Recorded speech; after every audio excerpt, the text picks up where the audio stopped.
Welcome back, everyone. My name is Adam Rusman. Hello. And today we have a very, very special guest. He is Chris White. He is the Group Deputy CFO of ComfortDelGro. Thank you so much for joining us. Thanks for having me. All right. So today we want to have a chat about ComfortDelGro. I think this is a company that is a household name among many Singaporeans. And we want to actually discuss and ask you questions about ComfortDelGro, because I think some people who are watching this, if they're not so familiar, they may think that ComfortDelGro is still a taxi company. Yeah, but it's actually a lot more than that. You have a lot of businesses in rail, in buses, and of course taxi still.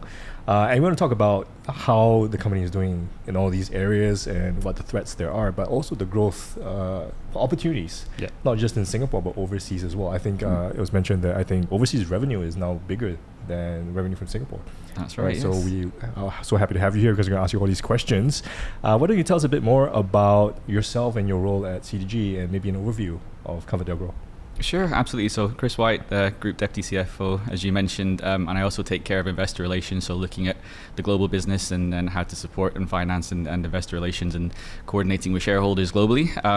So as you mentioned, ComfortDelGro is quite a different animal to what it used to be potentially. I think there's been quite a lot of good growth opportunities over the last few years that we've been quite fortunate to be able to be successful in. So we do still focus mostly on land transportation as a group.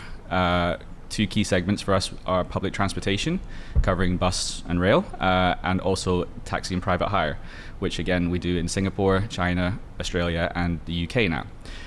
Singapore is still very important to us. It's our home and it's still a very big proportion of the revenue and the majority of the profits, but we have had a good growth spurt overseas in the last few years, mainly because of the limited scope and opportunities for growth in Singapore, that given that we're already a market leader in a lot of things that we do. So in the last year, 18 months or so, we've managed to conclude 3 overseas acquisitions on the taxi and private hire space, mainly focused there. So we acquired A2B in Australia, which gave us a 8,000 strong taxi fleet overnight to make us a national player in Australia, where we had a very small taxi presence previously. So very good growth for us to become a national player there, along with our significant bus business as well.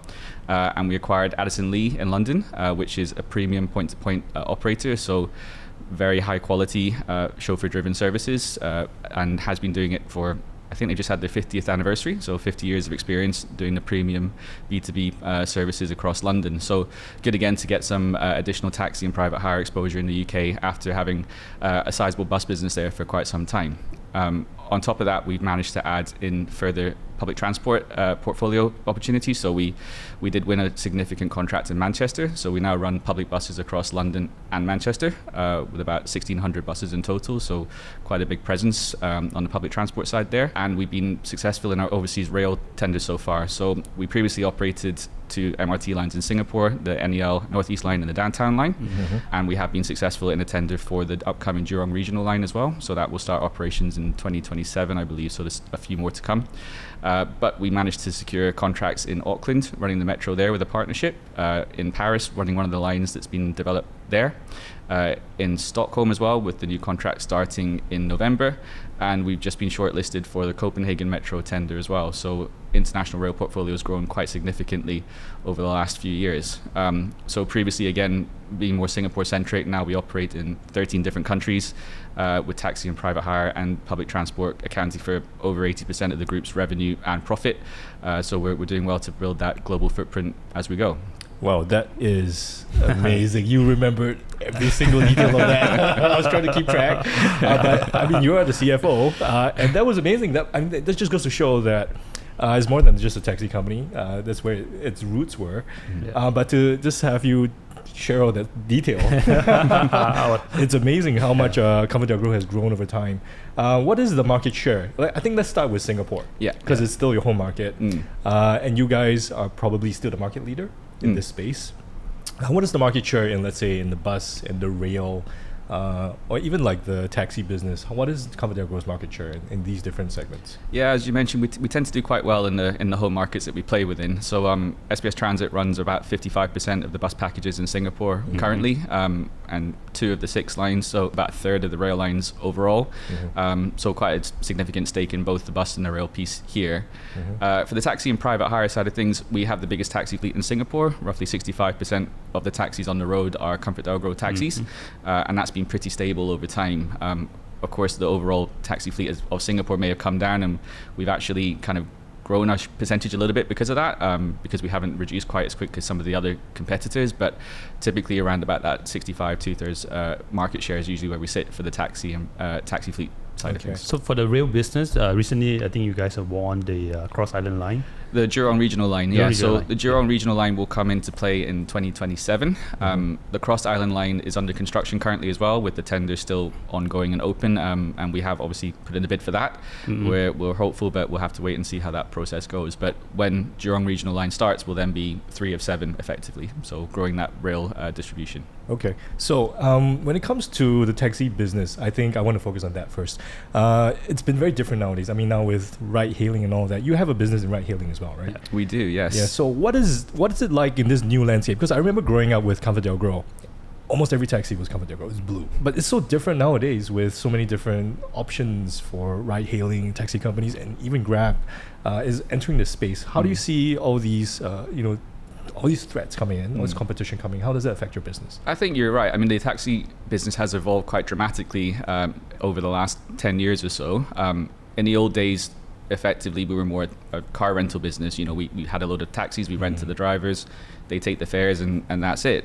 But with the new technology that's been developed and the new business models that have come into play, everyone's had to evolve as we go, and we have done so as well. So we do still have a sizable taxi fleet that we rent out, but we've also acquired private hire vehicles to rent to drivers. So if you don't want a taxi with a sign on the top and everything in blue or yellow, then we can give you another car to go out there and drive and take trips on. Okay. We've also got the platform. So Zig has been developed quite extensively over the last few years, and now we can onboard private hire drivers using their own car to take jobs through our platform as well.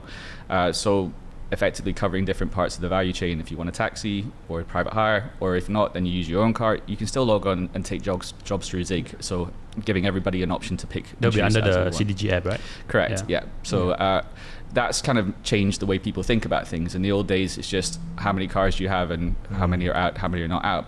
Now you have to think about number of trips and supply and demand from the passenger, supply and demand for the driver, because it has to match off nicely. If a trip's too expensive, the passenger won't want to take it, but if a trip's too cheap, the driver won't want to take it. So you have to try and find the right balancing act between the two to get out there. Fundamentally in the industry, I guess everyone's got the same challenges, so there's multiple players out there, but driver supply is always a conscious thing that we look at. The regulations are uniform between taxi and private hire, that you must be 30 years old or older, and you must be a Singapore citizen, so no PRs, no foreigners, to be a driver, which means you all fight for that same limited pool. So everyone is basically trying to attract and retain drivers. Also with the deregulation, effectively, people can change every day. So they could be driving for you today and someone else tomorrow. And I'm sure everyone's seen it, they'll have 3 or 4 phones open with 3 or 4 different apps, trying to find the best jobs and cherry pick, which, is good for market competition, but it just means that it's hard to get a sticky supply for anybody, for any platform operator, effectively. So a case in point, I got to the office today on a ComfortDelGro taxi. And the thing is, this is really interesting. I think some people are curious about this as well, because I was looking at the app, and I opened Grab, and the fare to come here was like $23. I was like, it's really expensive. And so I went to the CDG Zig, opened it up, did the same thing, $15. So obviously I went with you guys, but how does it work? There's a lot of very clever algorithms going on in the background, to be honest, around these things, but it will depend on, the number of cars in the area, and again, the demand that's being put there. If there's a lot of demand and no cars, the prices will surge, and vice versa. If you've got a lot of cars floating around with no demand, typically the prices will be offered cheaper to make sure that people get jobs. So it's very localized as well. It's not as if the whole island faces the same pricing. It's kind of making sure that we cater for the right parts in the right places at the right time. So Grab has its own algorithm, you have your own algorithm, and just by that alone, well, almost like that's a $10 difference in fares to just come here. Well, we obviously can't comment on competitors' pricing, but we're quite confident in making sure we give a good value for money for our drivers and for the passengers when we do provide rides on the app. Okay. Is Zig just going to be stay in Singapore, or are you guys looking to expand to other market as well? So currently we do plan to keep Zig in Singapore, but with the acquisitions that we've done over the last couple of years, everyone's got their own technology stack or their own app. So we are looking at ways to harmonize and leverage off that expertise. Different markets will have different demands, and we have to basically find the right pieces in the right modules to make use in the different markets. But the taxi offering is slightly different, everything we do as well. So for Singapore, it's very mass market driven. So we have the majority of the fleet, and we're servicing the general public as much as possible. We have a small limo fleet, so we do have Alphards and Lexus in the fleet now, along with the old Mercedes, which are being replaced gradually as we go due to age. But in London, for example, they're nearly all kind of the Alphard and Lexus kind of standard cars or higher, because we're looking at, again, a different client. It's more professional firms or law firms and B2B kind of business, as opposed to the general public on the street. Australia, a bit of a mix. The business maybe had 25% doing the more premium stuff, and the rest was, again, more general public. But we're trying to make a conscious effort to invest in better quality service, better quality cars, and drive that premium point-to-point part a bit harder now.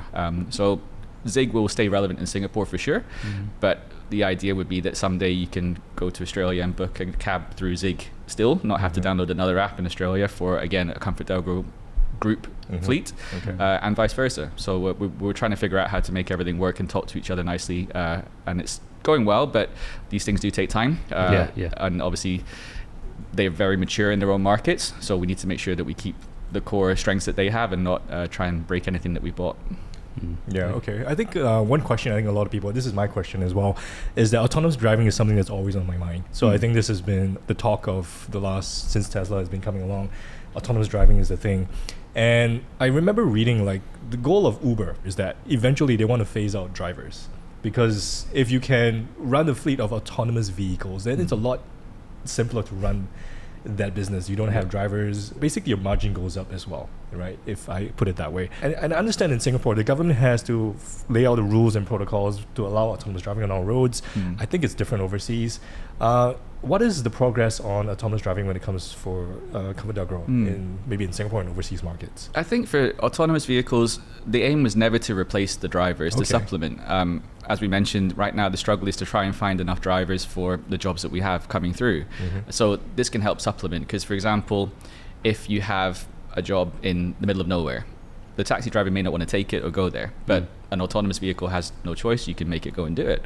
Or if it's, from here to around the corner, $2 trip, something, cabbies may not want to bother wasting time. But again, autonomous vehicles can just soak up that kind of excess demand where people don't really want to service it. So it's to complement overall. And you'll always have things like, airport, someone helping you with your bags, or wheelchair users, or, even some people just want someone to talk to. There's always going to be a need for a driver. And I think for us, we started as our roots as a taxi cooperative, and we take a lot of good care with our drivers. They're not just customers to us, they're our partners, and we know we do invest heavily to make sure that they can make a sustainable living.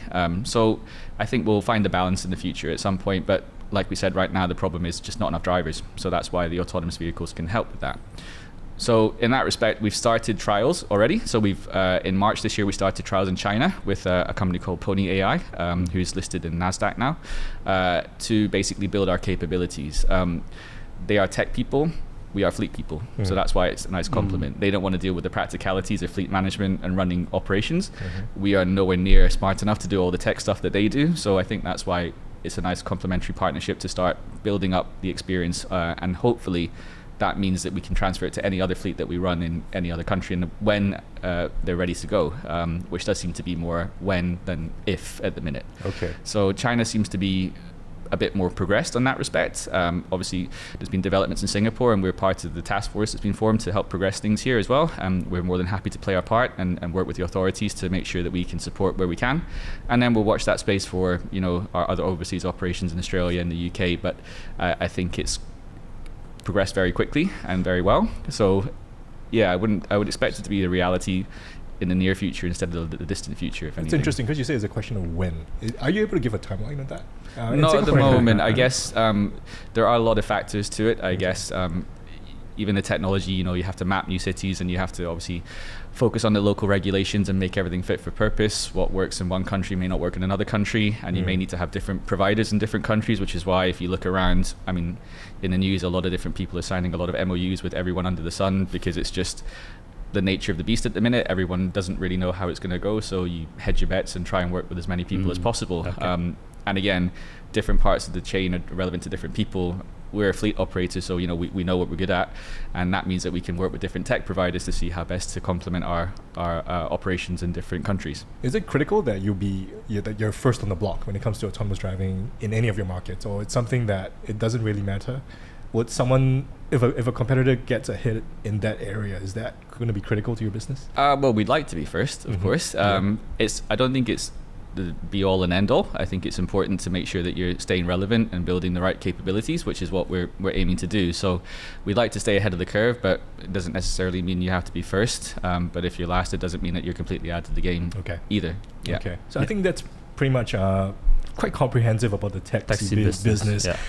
So I think that's what people are most familiar with. But let's go into the other segments of your business, mainly your rail and your bus business. I think some people may not know that SBS Transit is actually under CDG as well. So you own a stake in that company. And the SBS Transit runs the Northeast Line and the Downtown Line. Did you take the train here today? I did not. No. I took the train here today, and I can say that it's very smooth. No breakdown. I just took both SMRT train and SBS train. Right? But the funny thing is that when in Singapore, whenever you see a breakdown on the train, people always blame it SMRT. Correct. Because the name SMRT. Whatever line it is, it's SMRT. I know you can't say anything like that. But it's a joke that goes around. But actually, your lines are very reliable. I believe your downtown line was the most reliable line. I think last year, based on the stats over here, I just look at the annual report from the SBS. Right, I think you guys track about 8.1 million in the mean kilometer between failures. So which means the train go to as far as like 8 million kilometer before the breakdown happens. Okay. Which is very impressive. I think if you look at the recent news, the stats, I think the Straits Times actually covered that and compare the Singapore MRT versus Hong Kong MTR, right? It's actually way ahead. Right? I think the downtown line is probably the best performance in Singapore and way ahead as compared to New York City subway. It's a long line. It's a long line. The line is long. Yeah. And I think a failure is defined as a 5-minute delay, so it's a very high standard to be set. Wow. Okay. Maybe perhaps you can share that. How does SB actually make money in the train business? So the rail business and bus business models are slightly different overall. For the rail side of the business, we do actually take the fares. So if people ride the train or not, it does flow through to us. And then effectively there's a variable license fee that we pay to the authorities for the privilege of being able to run the lines. So we will basically run the show day to day, and then at the end of the year we have a look and see what the kind of profit levels look like, and then there's a variable license charge imposed on that to pay to the authorities for that business on top. So at the minute they work under what they call the National Rail Financing Framework 2, which has a cap and collar mechanism, which means that effectively if the lines make more than a 5% operating profit or EBIT, the license charge will accelerate quite quickly. And if the EBIT margin is less than 3.5%, the license charge will reduce proportionately. So typically that's the kind of window that you'd want to be playing within. Of course, that doesn't mean you can do no wrong and it's all okay. If you don't run efficiently and there's a big problem, then the most they can do is not charge your license charge. But in reality, as you said, we've been quite reliable and doing okay. So typically you'd expect that kind of a range when the year ends. Do you have to buy the train? No. So we only do the operations and maintenance scope. So we are effectively in charge of running the operations on a day-to-day and maintaining the assets. So all the tunnels and all the trains, etc. We help maintain, but the actual capex investment is all borne by the authorities directly. All right. So I think anyone watching this will I know. Singapore's public transport is world class. I mean, I have to say, there's certain kinks that we need to iron out. We have breakdowns once in a while, but overall, it's very reliable. It's world class. But I'm curious to know when a breakdown happens, and it happens to be on your line, okay, not SMRT. What happens in your office? Is there a mad scramble to make sure this is taken care of? What's it like in the office? How is there a protocol that you run when a breakdown happens? Absolutely. So it's not a mad scramble. There's a lot of contingency plans in place, and everyone knows exactly what they're supposed to do. Stress levels do go up though, to be honest with you, but it's really impressive to see how the team comes together, and we get people deployed to the stations to manage the public. We get the buses out, because obviously we run a lot of the buses anyway, so we get the fleet deployed to help do replacement services and to keep things going, and the whole maintenance and engineering team mobilizes to fix the problem as quickly as possible. So it's a real team effort where everyone comes together to make sure everything manages quite well. Usually, as you say, Singapore lines are quite reliable. I mean, if you take the train in London, for example, if it doesn't break down, it's a miracle. So we're quite privileged in Singapore to have things running quite well. But that doesn't mean that we shouldn't be ready for these situations when they do occur. And you know, we did very well on the downtown line, particularly in the MKBF. But you'll never be perfect in life, right? So when it happens, we have to be ready, and I think we responded pretty well whenever we've had issues in the past. I've been a happy rider for a long time line, actually. So Good to hear. so far I've never experienced any breakdown. Same. My whole life. Yeah, okay, I'm 42 years old. I've fortunately, touch wood, I've never experienced an MRT breakdown somehow.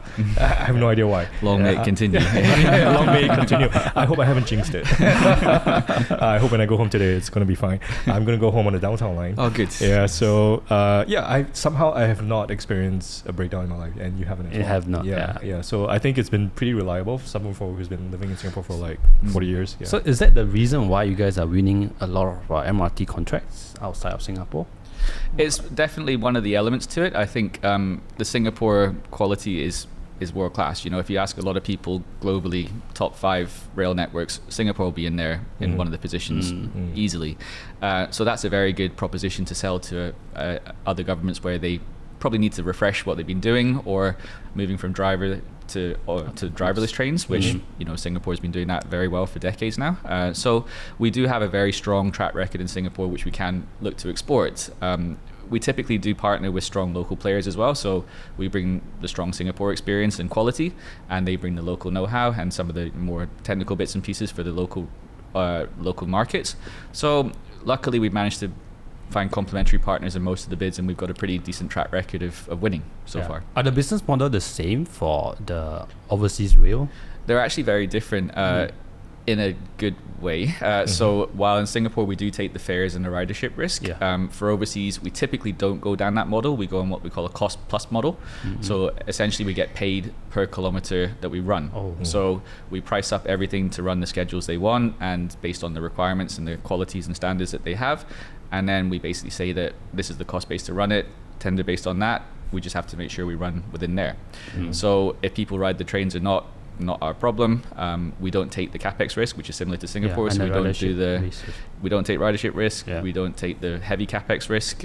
So it's a pretty good model for us, which helps us then go into an asset light model in new countries and build up a bit of a presence. And the rail portfolio is quite a decent size now. Got it. So we were having a chat before we were filming this, and you guys mentioned that the Northeast line was the first line in Singapore that was driverless. Fully autonomous. Fully autonomous. And I remember when I was a kid, I was like, wow, this is the first time. Because growing up, the North-South line and the East-West line always had a driver there. And for the first time in Singapore, we had an autonomous train. How has that system, building a network and a line that's fully autonomous, how does it translate to your experience in bringing this model overseas? Does it help with your maintenance, with the way you operate things? Does it make things a lot simpler? Does it help with reducing breakdowns as well? It brings different challenges, of course, and we do have a lot of people to make sure that things run smoothly in every station and on all the trains. But for example, as we speak, London's had a week of underground strikes, so we know that there will be continuity of service for sure. I think that when we look at the overseas markets that we target, it depends on the aspiration as well. Not everyone will aspire to have world-class or driverless or the kind of quality that you can have in Singapore. So that's why we've been quite selective as to where we go to. And typically, more mature developed markets have more of an appetite and a bit of a stable regulatory regime for us to go in and play in. So it does add challenges, but it also makes things a bit more efficient, like you say, because it's all kind of, we're in the groove in Singapore and we know how to run it, so we can just bring that experience and kind of implement it across new networks as and when they come through. So when it comes to rail and the bus business, it's a very different business model. What are the differences between running these two kinds of businesses? Is there a key difference between the two of them? They are very different, like you said. As we mentioned, the contracting structures are different between the bus and the rail businesses, particularly in Singapore. So the bus business in Singapore follows a similar model to the overseas rail contracts, where they go on the cost plus model. So the authorities take all the fares directly. We run the schedules based on what they require, and we charge a per kilometre fare to them for running that based on our cost base that we can do up for the tender. This is a common model across Singapore, Australia, UK, everywhere we run. They all run the same with no ridership risk, essentially. CapEx risk it varies. So in Singapore, LTA buy all the assets directly, so they own all the depots, and every bus that's being bought now is being bought directly by LTA, and they're provided to the operators to run the operation and maintenance scope that we do. In Australia and the UK, slightly different. The authorities actually want the operators to purchase the assets directly first, but they're then priced into the contracts and recovered over the period of operation. So in substance, no capex risk, but you do have to use your balance sheet on day one just to make sure that you get the assets through the door. Okay. So in terms of growth, which area you think has a lot more potential for ComfortDelGro? I know rail is a big thing, but you have the complexity of running lines and trains and everything. Whereas buses, you just have basically a fleet drivers. In my layman view, it's a lot easier to run. I don't know if that's true, but in these two areas, which one has a lot more growth potential, not just in Singapore but overseas for your company? I think both are core to us. The Singapore bus network is pretty mature, so we don't see a lot of significant changes coming in that front in the near future.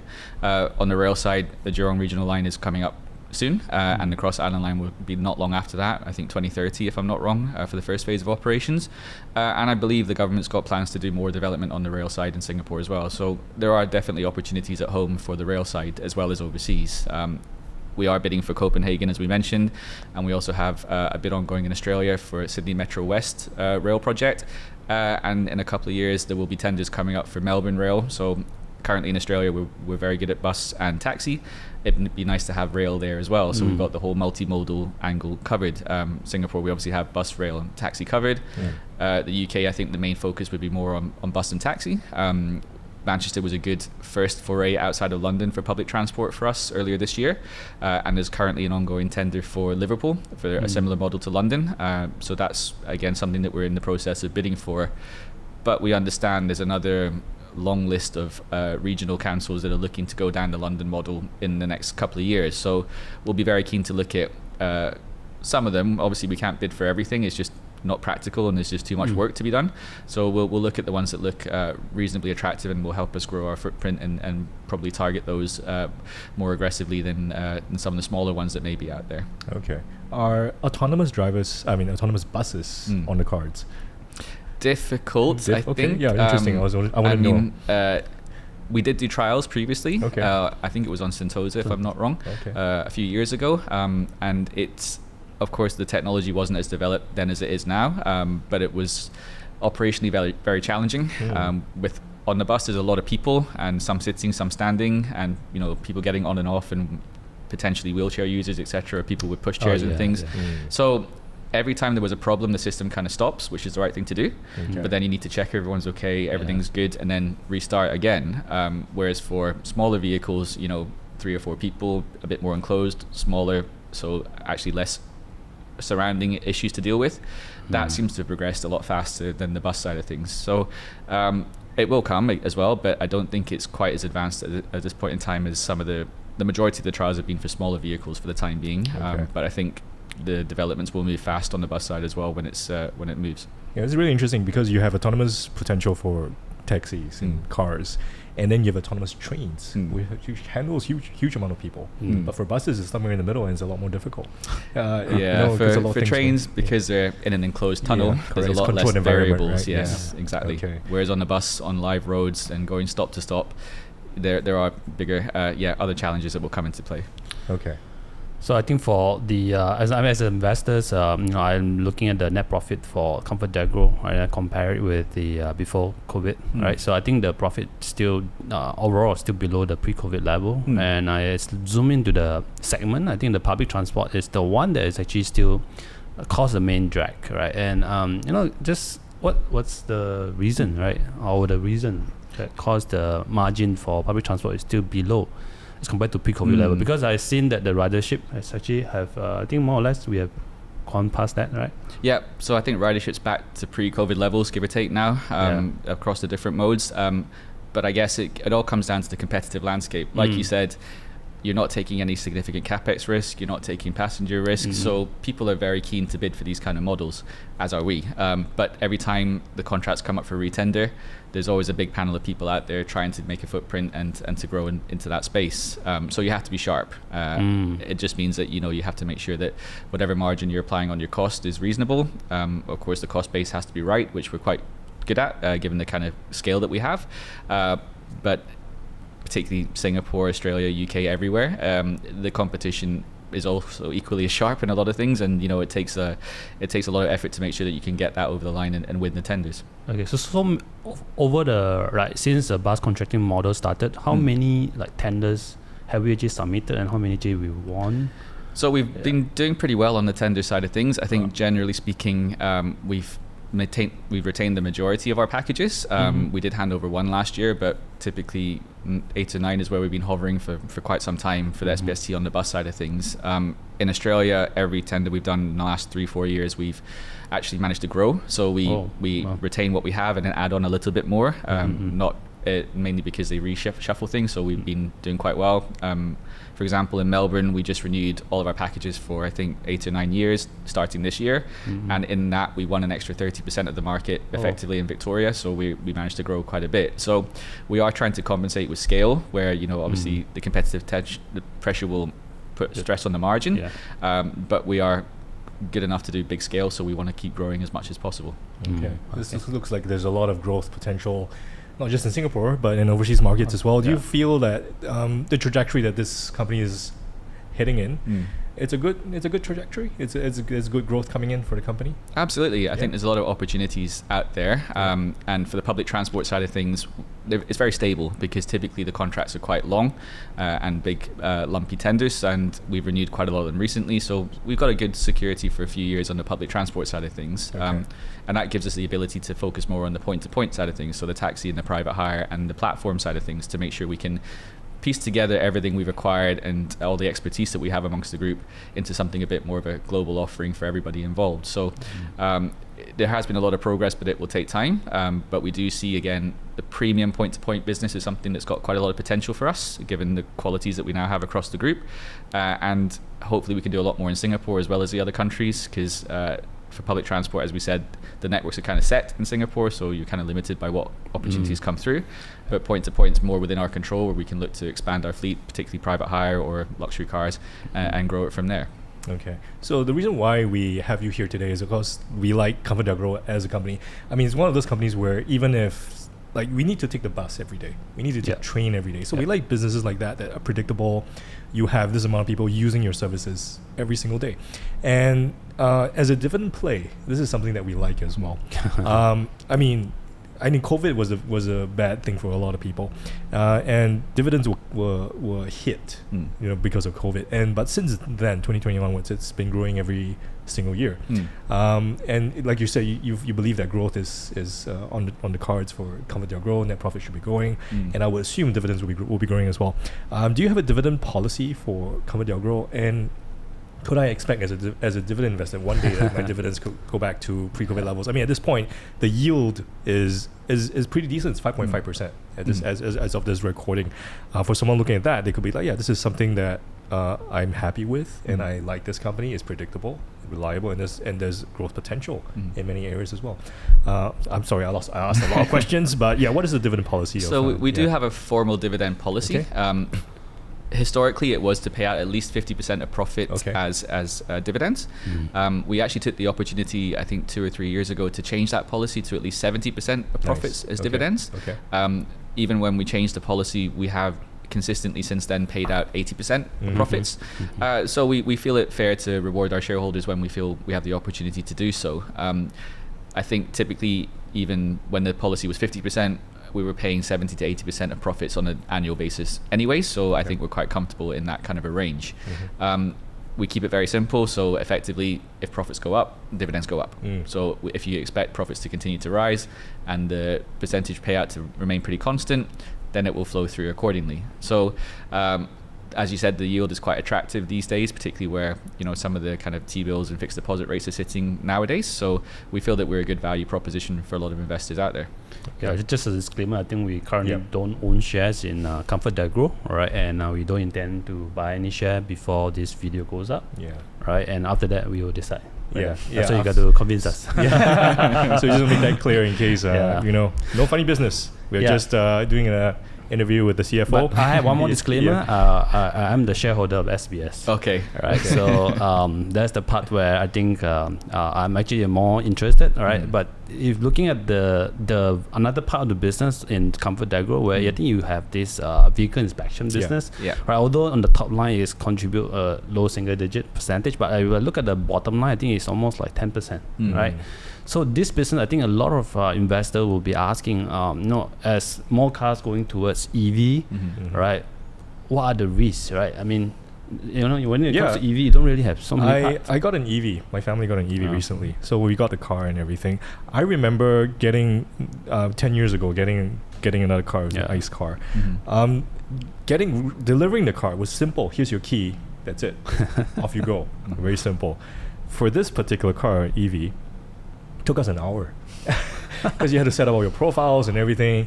It took us, and I didn't expect it to take so long. But once you set everything up, it's basically like a gadget that you just run and it goes. It's so smooth. And when it came to maintenance, we also what's the maintenance? Oh, it's like there's no maintenance. It's just like brake pads, change your wiper. It's pretty much it, right? Maybe you rotate your tires. So when it comes to vehicle inspection, you have the Vicom business. How is that going to affect your business there? So Vicom have been inspecting electric vehicles for quite some time already. Actually, you've done thousands of different vehicle inspections for the EV. Of course, the main difference is no emission testing. You don't have to do that. But actually, the rest of the mechanical tests are quite similar. So the kind of test that you would go through is not a special, bespoke, separate test. It's the usual test. It's just that they don't have to do the tailpipe test as part of the whole process. That's not to say that it won't change in future. There may be future requirements to test the battery or other components which are not so prominent in ICE vehicles for the time being. But we'll work with the authorities to make sure that we can be there to support. And I think, generally speaking, the capabilities are quite strong. Apart from Vicom within the group, we have an engineering business which maintains our taxis and other vehicles, and we do have a few hundred electric vehicles in the taxi fleet currently. So we have got good capabilities there to make sure that we're on top of things as and when these things develop. I know you don't disclose the non-vehicle inspection part, but in the past, I think it used to be about 60% non-vehicle inspection. Is it still the same today? We don't disclose that publicly, I'm afraid. I think overall, like you said, there's two parts of the business. There's vehicle and non-vehicle. On vehicle, there's two providers in Singapore, and we run, I think, 70% of the centres, so you can use that as a proxy as you will. But with that kind of scale, there's quite a lot into that business overall. Non-vehicle has been doing good progress, though. I think that's where we've got a very long list of different tests that we do, focusing on construction, biological, mechanical, aviation. All sorts, aviation, now cybersecurity after an acquisition. Cybersecurity. So they do have a lot more potential out there in the market to find new tests, but it's a very fragmented market. So although we do a lot of tests, there's a lot of different people out there also doing tests, but on a smaller scale. So it's competitive, but they've been doing quite well in terms of growing their business over the last few years. Would you say this is a key driver of growth, or is just one of them? For Vicom, it's probably key, but for ComfortDelGro, maybe not so material in the grand scheme of things. I mean, for Vicom, the vehicle population is relatively, it's not going to vary too much. So the only real levers you have to play would be on the non-vehicle side of things, where you can try and do more things and look for new types of tests and new customers. All right. Yeah. So I think that's a really good, like, everything that we shared so far. You really know your stuff. It's like you've been rattling numbers and everything. It's like you know the company so well. So for anyone who's watching this, like, I think it's not a taxi company anymore. It's a mobility company. Absolutely. Yeah. It's bus. It's rail. It's taxis and PHVs, and autonomous technology can come into that as well. Maybe one day autonomous buses as well.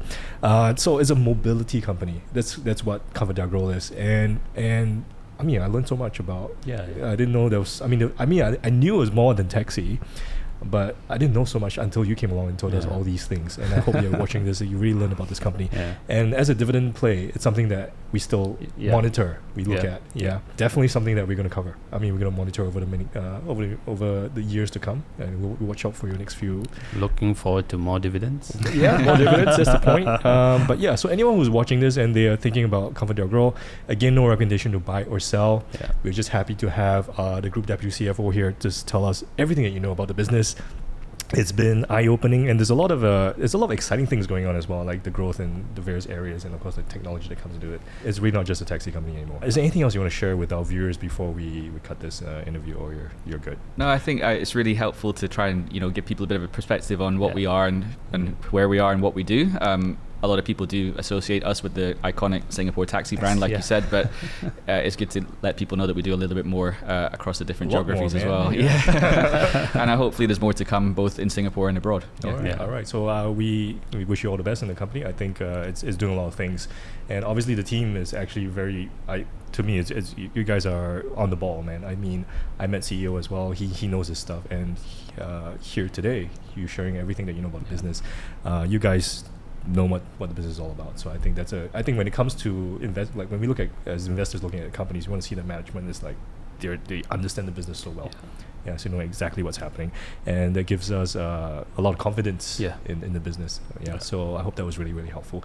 So I think with that, it's pretty much it, right? All right, so my name is Adam Rusman, and this is Chris White. He's the Deputy CFO of ComfortDelGro. Thank you so much for being here. Thank you for having me. All right, so for those of you watching this, if you have any questions about ComfortDelGro, we'll be happy to answer them. But if they have any questions about ComfortDelGro, and they can ask investor relations as well.